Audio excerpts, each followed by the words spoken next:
पाकिस्तानी आज हम इकट्ठे हुए हैं। हमारा हर आदमी, हर बहन का, माँ का, भाई का, हम सब का फर्ज है उसके लिए आवाज बुलंद करें।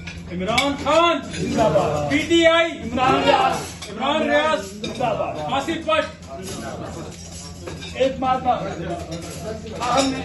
मैं ये समझता हूँ, आप सोशल मीडिया पे इमरान रियाज के लिए आवाज बुलंद करें, क्योंकि अभी आपके सामने है कि तकरीबन 2 माह से ज्यादा हो चुके हैं, 2 माह से ज्यादा हो चुके हैं।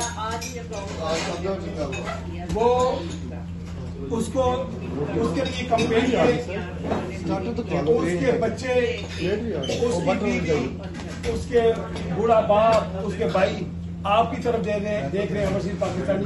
वो पाकिस्तान के बच्चों के लिए बात करता था।